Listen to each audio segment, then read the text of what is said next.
Growing up, I did everything I could to prove that I was worthy. I got good grades, I played all the sports that I could, I made sure I never got in trouble, all so I could prove to Marshall that I was worth his love. Over time, I realized that nothing that I did mattered. He never showed up at games, he never asked about school, and he definitely wasn't around enough to know that I didn't get in trouble.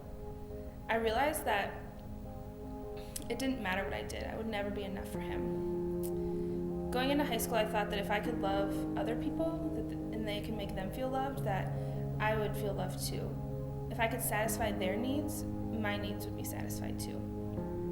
It wasn't until the end of my senior year that I realized that I was completely wrong. I was sitting with Marshall one day having one of our rare conversations, and he started talking about how he wished I was better, how he wished I was better at school, and better at sports, and better looking, so that someday I could be his perfect daughter. I realized in that moment that I could never satisfy anyone. I would never be good enough for anyone on this earth. In that moment, instead of feeling free, I felt fear. If I could never be enough for another broken and messed up human being like myself, how would I ever be enough for a perfect God?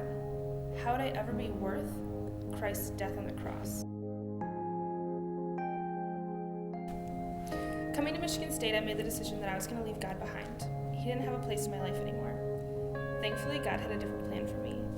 That first week of class, I ended up at a Bible study, and afterwards I told myself that I was never coming back. I just didn't belong there. And thankfully, every week, somehow I ended up there in that room, answering questions and seeking more information and making friends, and I loved it.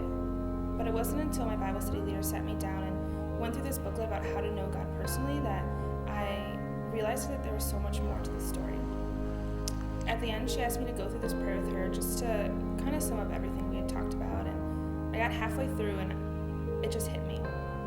I realized that God knew that I wasn't enough. He knew that I was a sinner, but he still sent his son down to die on the cross for me. God wanted to have a relationship with me. He wanted me in my brokenness, and he loved me where I was, a sad, broken, scared girl. In that moment, I realized that God sent his son down to our broken world to die on the cross for my sins, for my inadequacies. Christ paid the price on the cross that day. God sent his son to this broken world to die on the cross for my sins, for my inadequacies, because he loved me. In his sight, I was cherished and treasured.